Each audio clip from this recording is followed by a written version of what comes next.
입니다.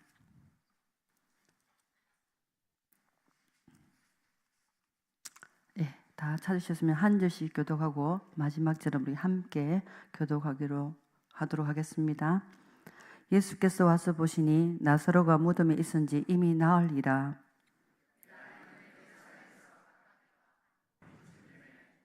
많은 유대인이 마르다와 마리아에게 그 오라비의 일로 위문하러 왔더니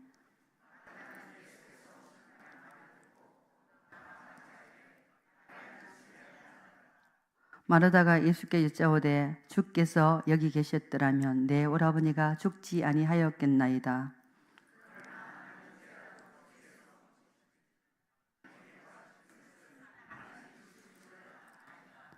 예수께서 이르시되 내 오라비가 다시 살아나리라.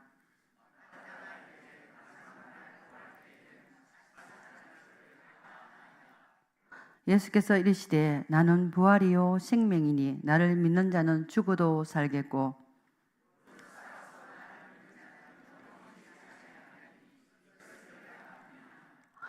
우리 함께 읽도록 하겠습니다. 이르되 주여 그러하외다. 주는 그리스도시요 세상에 오시는 하나님의 아들이신 줄 내가 믿나이다. 아멘. 네, 오늘 우리 특성으로 섬겨주신 우리 시무 권사님 그리고 아이노스 찬양팀 너무나도 고맙고 감사합니다. 하나님께서 큰 영광 받으신 줄 믿습니다. 제가 이 찬양을 뒤에서 듣고 있는데 참 예전에 우리가 많이 불렀던 찬양이잖아요. 참으로 은혜가 돼서 제가 또 기쁠 때는 춤을 추고 싶었고 또 찬양 이렇게 깊이 있는 찬양을 부를 때에는 참으로 가슴이 찡했습니다. 이렇게 우리는 찬양하면 이렇게 떠오르는 사람이 있지요. 사도행전에 보면 찬송 부르다가 옥문이 열리는 경험을 했던 사람들이 있습니다. 예, 바울과 실라죠. 바울과 실라가 기도하는 곳으로 가다가 점치는 요정 안에 있는 귀신을 쫓아내었다가 그 여종의 주인에게 고발을 당해서 매를 맞고 옥에 갇히게 됩니다. 예, 바울과 실라는 매를 맞아 온몸이 아프고 고통스러움에도 불구하고 하나님께 기도하고 찬송할 때에 옥문이 열리는 역사를 경험했습니다. 저와 성도님도 역시도 찬송할 때에 우리가 가지고 있는 모든 문제의 옥문이 열려주시는 그런 역사가 일어나기를 소망합니다. 예, 예수 그리스도께서 우리와 하나님 사이를 막고 있는 휘장을 찢기 위해 죽으셨습니다.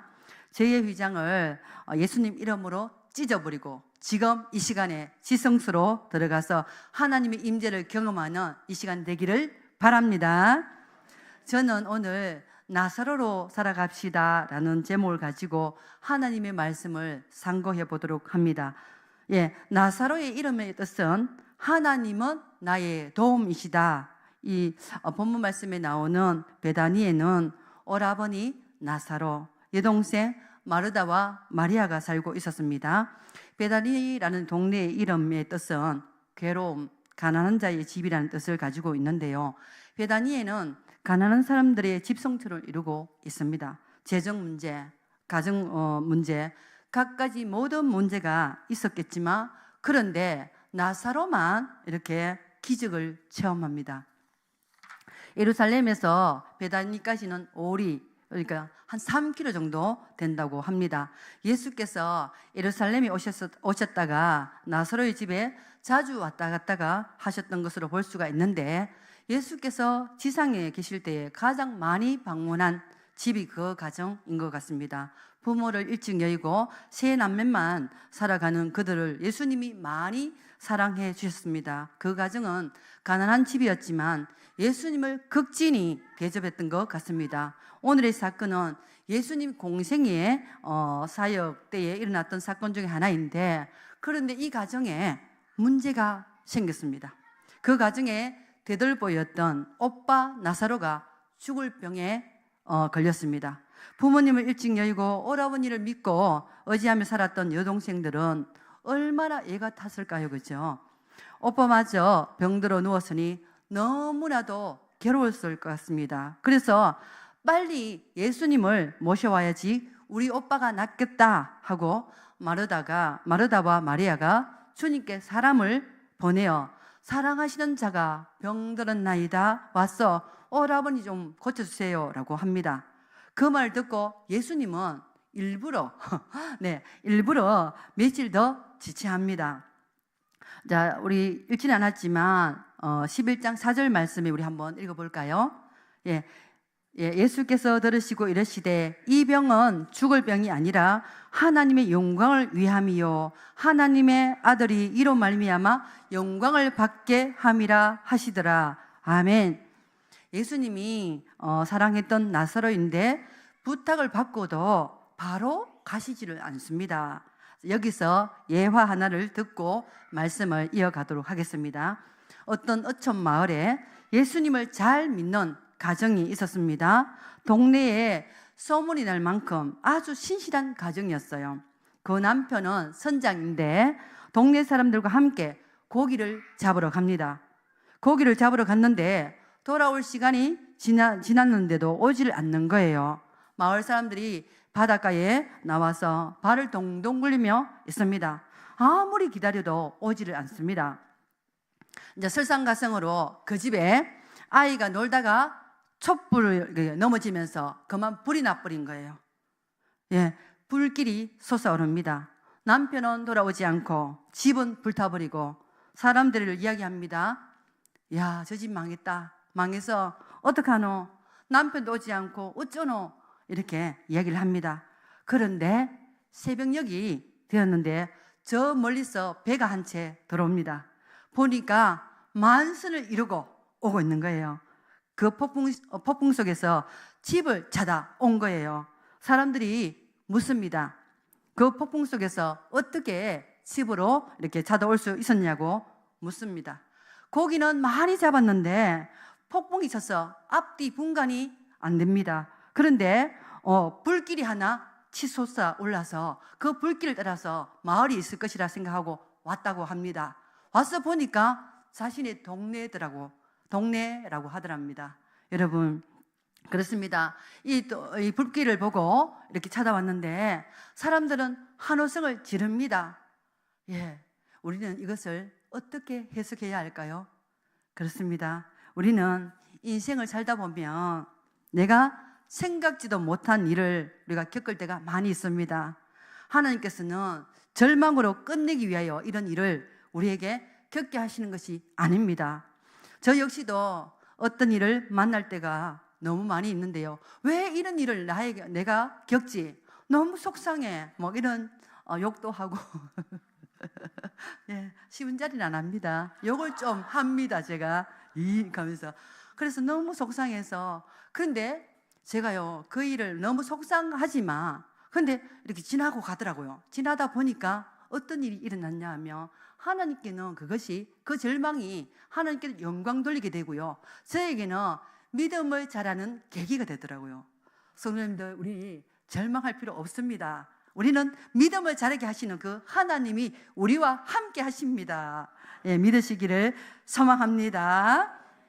자, 마르다와 마리아가 예수께 사람을 보냈지만 빨리 오지 않으니 마음이 어떻게 해요? 타들어갑니다. 왜 예수님이 빨리 좀 오시지? 평소에는 우리 집에서 자주 오셔놓고 왜? 저는 이렇게 할 것 같은데 성도님들 얼굴은 안 그런가요? 우리는 거룩하게 예수님이 뭐 안 오시나 이렇게 하실지 모르지만 저는 조금 성질이 급해가지고 왜 예수님이 평소에는 자주도 오시더니 왜? 그렇게 했을 것 같아요. 이렇게 원망을 늘어 놓았을 것 같습니다. 하지만 예수님께서는 그곳에서 이틀을 더 유하시니 그만 나사로가 죽고 말았습니다. 행복으로 가득했던 가정에 절망이 찾아온 것입니다. 그동안 이제 장례를 치렀고 장례를 치른 지 나흘이 되었을 때야 예수님이 오신 거예요. 자, 10절 말씀 우리 한번 읽어보도록 하겠습니다. 예수께서 와서 보시니 나사로가 무덤에 있은지 이미 나흘이라. 자, 예수께서는 나사로가 죽은 지 나흘째 되던 날에 오셨습니다. 왜 간곡한 부탁을 받고도 죽은 지 나흘째 되었을 때에 오셨을까요? 예수님은 이번 나사로의 집에 들리면 마지막 방문이 됩니다. 예, 곧 예루살렘에 가셔서 십자가에 못 박혀 죽으실 것입니다. 지상에서 사랑했던 이 가정의 마지막 방문이니 선물을 주고 싶으셨던 거죠. 무엇을 줄까? 큰 집을 줄까? 아니면 이 여동생들 시집 보내줄까? 예수님은 예수님 생각에는 이 가정에 가장 필요한 것을 주고 싶으셨던 거죠. 성도님들은 어떤 선물을 가장 받고 싶나요? 우리 주한이 어머니께서는 네, 애들이 퍼득퍼득 지혜롭게 잘 컸으면 좋겠다, 이런 그런 마음 같아요. 제가 볼 때에. 맞습니다. 예. 그래요. 주님은 사랑하는 사람들이 반드시 가지기를 원하셨던 것이 있습니다. 네, 바로 믿음입니다. 네, 금보다 더 귀한 믿음이죠. 제가 여기서 찬송을 한번 부르려 했는데 금보다 귀한 믿음은 참 복의 대도다. 여기까지만 하겠습니다. 제가 워낙 목소리가 예뻐서 네, 감사합니다. 네, 믿음은 참 보배가 됩니다. 삶과 죽음을 넘어서는 부활신앙과 최고의 선물 믿음을 주고 싶으셨던 거죠. 그래서 예수님은 늦게 오셨던 것입니다. 빨리 가서 병 좀 고쳐주시면 좋겠는데, 그런데 우리가 빨리 가서 예수님이 고쳐주잖아요. 근데 병 고침으로 끝납니다. 물론 그것도 대단해요, 그죠? 하지만 죽었다가 다시 살아나는 부활의 믿음을 갖게 하기 위해서 예수님이 늦게 오신 거죠. 주님은 이 땅에서 귀한 믿음을 가지고 넉넉히 승리하며 살아가기를 바라면서 부활의 신앙을 선물로 주고 싶었던 거죠. 하지만 마르다는 예수님의 기쁘신 뜻을 전혀 알 길이 없습니다. 예수님이 오신다는 소식을 듣자마자 마르다가 동네 입구까지 나가서 예수님께 서운한 마음을 전합니다. 21절에서 22절 말씀 좀 올려주세요. 우리 같이 읽을까요? 마르다가 예수께 여짜오되 주께서 여기 계셨더라면 내 오라버니가 죽지 아니하였겠나이다. 그러나 이제라도 주께서 무엇이든지 하나님께 구하시는 것을 하나님이 주실 줄을 아나이다. 아멘. 자, 마르다는 주님이 여기 계셨더라면 오라버니가 죽지 않았을 것입니다. 그러나 지금이라도 뭔가 주시기를 바라고 있습니다.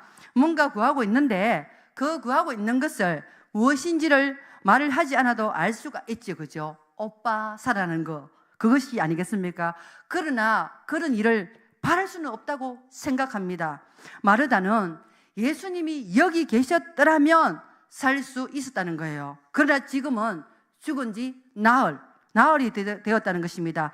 예수님이 죽은 자는 살릴 수 없다라고 생각하기 때문에 이 말을 하고 있는 거죠.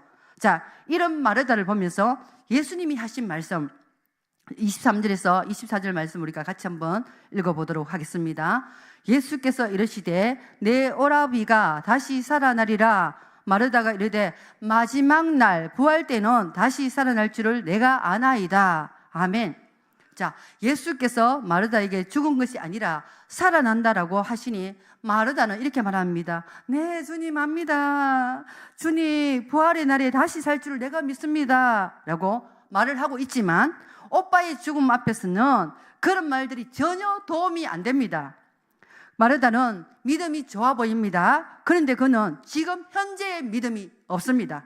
지금 나사로가 살아나는 것을 믿어야 하는데 마르다는 미래적 믿음만을 가지고 있는 거죠. 성도님들, 우리도 부활에 대한 이야기를 수도 없이 많이 듣습니다. 그러나 사랑하는 사람이 죽음 앞에서 그 부활이라는 말로 우리가 별로 위로가 되지 않습니다. 부활에 대해 우리가 말은 하고 있지만 부활의 능력을 알지 못하기 때문입니다. 예수님이 눈치를 챘어요. 이 마르다의 말을 25절에서 26절 말씀을 우리 같이 읽어볼까요? 예수께서 이르시되 나는 부활이요 생명이니 나를 믿는 자는 죽어도 살겠고 물어 살아서 나를 믿는 자는 영원히 죽지 아니하리니 이것을 내가 믿느냐? 아멘. 예수님이 마르다에게 나는 부활이다 생명이니 그러므로 내 앞에서는 죽은 자도 살아난다고 하십니다. 예수 그리스도는 부활이며 생명 자체이므로 죽음이 전혀 문제가 되지를 않는다고 말씀합니다. 예수께서는 얼마든지 살 수 있다라고 지금 말하고 있어요. 우리는 죽으면 끝난다고 생각하지만 주님은 아니라고 하십니다. 인생은 죽음으로 끝나는 것이 아닙니다. 하지만 예수님을 모르는 사람은 죽은 상태, 죽음입니다. 지금 죽어 있는 상태죠. 예수님을 모르기 때문에 그들은 죽어 있는 상태입니다. 눈은 뜨고 다니지만 죽은 상태로 보면 됩니다. 예수께서 말씀하시자 그제서야 마르다는 믿는다고 고백을 합니다. 그런데 질문과는 다른 엉뚱한 대답을 하고 있습니다. 27절 우리 한번 읽어볼까요? 이르되 주여 그러하오이다. 주는 그리스도시요 세상에 오시는 하나님의 아들이신 줄 내가 믿나이다. 아멘. 자, 마르다 이렇게 고백하니까 정말 믿음 있어 보이죠, 그죠? 근데 엉뚱한 예수님의 대답과는 전혀 다른 엉뚱한 지금 답을 하고 있습니다. 마르다는 주님의 대답과는 다른 답을 하고 있기 때문입니다. 그런데 예수님이 가만히 계시니까 정말 멋스게져서 마르다는 가만히 마리아에게 가서 주님이 너를 찾으신다라고 말합니다. 그렇다면 이번에는 우리가 마리아는 오라버니 나사로가 죽은 지 나흘 만에 오신 예수님에 대해 어떤 마음을 가지고 있는지 우리 한번 살펴보도록 하겠습니다. 32절 말씀, 우리 같이 한번 읽을까요? 마리아가 예수 계신 곳에 가서 배웠고 그 발 앞에 엎드려 이르되 주께서 여기 계셨더라면 내 오라버니가 죽지 아니하였겠나이다 하더라. 아멘. 주님이 여기 계셨더라면 오라버니가 죽지 아니하였겠나이다 라고 마르다와 똑같은 토시 하나 안 틀리고 지금 말을 하고 있습니다. 그죠? 네, 우리는 이런 행동을 많이 합니다. 그때 이렇게 했더라면, 그때 저렇게 했더라면은 라면은 삶아 먹는 게 낫습니다. 이런데 안 통합니다. 그래요. 우리는 이런 말을 많이 하죠. 그죠? 마리아는 과거에 매여 있어요. 자, 이미 시간은 지나갔습니다. 마리아는 과거에 머물러 있는 믿음이라면 마르다는 미래의 믿음만을 가지고 있는 거죠. 자, 나흘 전에 예수님이 여기 계셨더라면 예수님은 우리 오빠를 고칠 수 있었을 텐데 왜 이제 오십니까? 마리아 역시 죽은 자도 살리시는 예수님을 깨닫지 못합니다. 과거 속에 4일 전에 예수님만 찾고 있는 거죠. 마르다와 마리아가 너무 안타까운 것은 주님이 지금 코앞에 와 계시잖아요. 그렇죠? 예수님이 베다니에 지금 와 계시잖아요. 그렇다면 역사가 일어날 것을 왜 믿지 못할까요? 예수님이 내 앞에 계시고, 성도님들, 우리는 그 예수께서 생명이시고 부활이신 그 예수님이 우리 안에 들어와 계십니다. 믿으십니까? 네, 믿으시기를 소망합니다. 소리가 너무 작습니다. 믿으십니까? 네, 이 말 정말 하고 싶었어요. 네, 지금 예수님이 이 베다니에 와 계신다는 거예요. 코앞에 예수님이 와 계십니다. 그 예수님이 와 계시기만 하나요? 우리 안에 들어와 계십니다. 믿으십니다. 믿으시기를 바랍니다. 우리가 만약 이것을 믿지 않는다면 어떤 일도 일어나지 않습니다. 성도님들, 우리는 살다 보면 절망적인 상황에 놓일 때가 많이 있다고 했잖아요. 그죠? 그런데 절망적인 상황으로 하나님께서 끝내시려고 하는 것이 아닙니다. 하나님의 영광을 드러내기 위해서 그렇게 하실 때가 있습니다. 예수님께서는 나흘 전에 여기 계셨더라면 우리 오빠가 살았을 텐데 라고 말하는 마르다와 마리아를 보면서 마음이 아팠습니다. 주님은 이들의 모습을 보며 비통히 여기셨습니다. 부활을 믿지 못하는 불신앙을 비통히 여기고 우셨던 거죠. 주님의 슬픔은 나사렛의 죽음 때문도 아니고요, 남겨진 자들의 슬픔 때문에도 아니었습니다. 그들의 불신을 보고 주님이 슬프셨던 거죠. 주님이 이 땅에서 많은 표적을 보여주었음에도 불구하고 믿지를 않고 있습니다. 자, 우리 15절 말씀 한번 읽어볼게요. 내가 거기 있지 아니한 것을 너희를 위하여 기뻐하노라. 이는 너희로 믿게 하려 함이라. 그러나 그에게로 가자 하시니. 아멘. 나사로가 죽을 때에 거기 있지 않은 것을 기뻐하신다는 말은 저희들이 다시 살리시는 부활의 주님을 믿는 것이 주님의 기쁨이라는 것입니다. 표적을 통해 바라신 것은 바로 택하신 백성들의 믿음이었어요. 자, 39절 말씀 우리 한번 읽어볼까요? 예수께서 이르시되 돌을 옮겨 놓아라 하시니 그 죽은 자의 누이 마르다가 이르되 주여 죽은 지가 나흘이 되었음에 벌써 냄새가 나나이다. 예수께서 돌을 옮겨 놓으라고 합니다. 당시 유대인의 장례는 굴을 파고 그 안에 무덤을 만들어 시신이 훼손되지 않도록 돌로 막았습니다. 예수님께서 오셔서 무덤을 막고 있는 돌을 옮겨 놓으라고 말씀하시는 것입니다. 예수님이 옮기라고 하면 옮겨 놓으면 될 건데, 그죠? 우리는 마르다는 인간적인 생각을 합니다. 예수님, 지금 오빠가 죽은 지 나흘째가 돼서 지금 냄새가 납니다 라고 합니다. 마르다는 눈에 보이는 현실만을 이야기하고 있습니다. 자, 40절 말씀 우리 읽어볼게요. 내 말이 내가 믿으면 하나님 영광을 보리라 하지 아니하였느냐 하시니. 아멘. 예수께서는 마르다와 마리아에게 다시 부활과 영생의 믿음을 요구하십니다. 내가 믿으면 하나님의 영광을 보리라 하지 아니하였느냐라고 하십니다. 우리에게 필요한 것이 바로 믿음인 것입니다. 절망적인 상황 속에서도 예수님을 바라보고 십자가를 붙잡고 믿음으로 나아갈 때에 기적은 일어나게 되어 있습니다. 41절 말씀에 돌을 옮겨 놓으니, 결국 예수님의 말씀을 듣고 돌을 옮겨 놓았습니다. 오늘 우리가 하나님의 기적을 체험하기 위해서는 하나님과 나 사이를 가로막고 있는 이 불신의 돌을 옮겨버려야 됩니다. 원망과 불평의 돌을 옮겨 놓아야 되는 것이죠. 우리는 입으로 믿습니다 라고 하면서도 마음에는 의심이 가득하면 어떤 역사도 일어나지 않습니다. 믿음은 하나님의 말씀을 그대로 믿는 것이 믿음입니다. 자, 42절 말씀 우리가 한번 읽어볼게요. 항상 내 말을 들으시는 줄을 내가 알았나이다. 그러나 이 말씀 하옵는 것은 돌로서 무리를 위함이니 곧 아버지께서 나를 보내신 것을 그들로 믿게 하려 함이니이다. 아멘. 돌을 옮겨 놓았을 때 예수님이 하나님께 감사 기도를 드렸습니다. 예수께서는 자신이 이 땅에 오신 하나님이시라는 것을 사람들이 믿는 믿음을 위해 기도하였습니다. 예수님이 감사 기도를 하신 다음에 또 명령을 하시죠. 43절. 이 말씀을 하시고 큰 소리로 나사로야 나오라 부르시니, 성도님들, 우리는 이 음성을 들어야 합니다. 나사로야 나오라 라는 주님의 음성을 들어야 합니다. 세상에 부정적인 생각을 가진 마르다와 마리아는 주님이 몇 번이고 지금 말씀하시는데도 주님의 음성을 듣지를 못합니다. 오늘 주님께서 나사로야 나오라 하는 이 음성을 듣고 모든 절망의 자리에서 일어나시기를 소망합니다. 그래서 우리는 모두가 나사로로 살아가야 합니다. 나사로의 이름의 뜻은 제가 이야기했죠. 나의 도움이시다. 하나님은 나의 도움이시다. 우리 하나님은 우리의 도움이십니다. 만군의 여호와 하나님을 나의 도움으로 삼고 살아가는 백성은 망하지 않는다고 성경은 말하고 있습니다.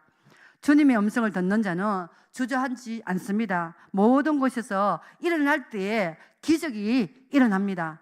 예수님의 사역 속에는 장례가 없었습니다. 주님이 가는 곳곳마다 죽은 자들이 살아났습니다. 나인성 가부의 아들이 살아났고 회당장 야이로의 딸도 살아났습니다. 주님이 가는 곳곳마다 죽음이 떠나갔습니다. 성도님들, 우리는 삶에서 들어야 할 것이 있는데 그것이 바로 주님의 음성이 아닐까요? 나사로야 나오너라 라고 하셨을 때에 죽었던 자가 살아납니다. 저는 이 말씀을 조금 더 깊이 생각을 해보았습니다. 만약에 예수님께서 나사로야 나오라고 이렇게 말씀하지 않고 죽은 자야 나오너라 이렇게 말씀을 하셨다면 여러분, 죽은 자들이 다 나왔을 것 같아요. 맞죠? 저는 그런 생각 해봤는데 안 해봤나요? 저는 그런 생각을 왜 했냐면, 자, 예수님이 고기 잡는 어부에게 어떻게 말해요? 깊은 곳으로 가서 그물을 내려라 했을 때 물고기들이 깊은 곳에 가서 다 모이잖아요. 주님의 음성을 듣고. 그것뿐인가요? 예수님이 배 오른편에 그물을 내려라 했을 때에 물고기 역시 오른편에 가서 다 모이잖아요. 저는 그런 생각도 해봅니다. 설교적 상상력을 발휘해서 성도님들도 있는 그대로 믿지 말고, 물론 하나님 말씀은 믿어야 되는데 조금 더 깊이 상상력을 가지고 한번 이렇게 도전해 보십시오. 반드시 은혜가 있을 줄 믿습니다. 우리는 하나님의 음성을 듣고 살아가야 합니다. 자, 마지막 절 다 와갑니다. 성도님들. 네, 44절 말씀 우리가 한번 읽어볼게요. 죽은 자가 수족을 배로 동인 채로 나오는데 그 얼굴은 수군에 쌓였더라. 예수께서 이르시되 풀어 놓아 다니게 하라 하시니라. 아멘. 자, 네. 자, 썩어 냄새 나는 나사로가 주님의 음성을 듣고 살아나왔습니다. 나사로가 주님의 말씀을 듣고 배를 칭칭 감고 나오는데 주님이 다시 말씀하십니다. 풀어놓아 다니게 하라 라고 하십니다. 그렇습니다. 예수님이 나사로를 살리셨다면 이제는 우리가 할 일이 있지요. 바로 풀어놓아 다니게 해야 되겠죠. 그것이 우리가 해야 할 일입니다. 그것이 뭐냐 하면 조금 더 깊이 있게 우리가 적용을 해본다면 어떤 사람이 힘들어 하잖아, 그죠? 그 사람 풀어놓아 다니게 하는 방법이 하나 있습니다. 우리가 바로 기도하면 성령님께서 친히 그 사람을 풀어주실 것을 믿습니다. 예, 죽은 나사로를 살리는 것이 오늘 본문의 내용인데요. 나사로가 죽었다가 살아난 것을 부활했다라고 하는데 신학적으로 보면 부활이라고 하지 않고 소생한 것이다 라고 합니다.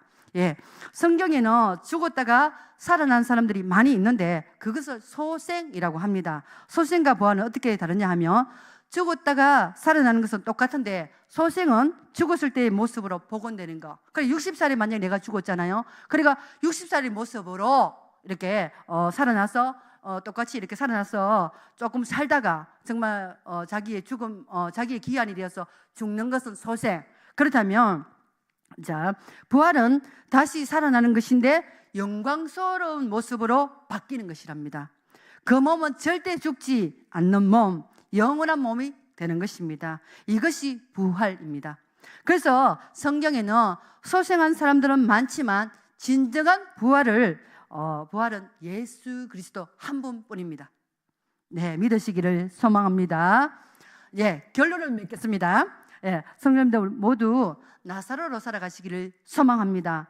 하나님은 나의 도움이시다라는 그 이름의 나사로로 살다 보면 부활의 주님을 만날 수 있습니다. 우리는 누구나 죽음에 대한 두려움을 가지고 살아갑니다. 하지만 우리는 걱정할 필요가 없지요.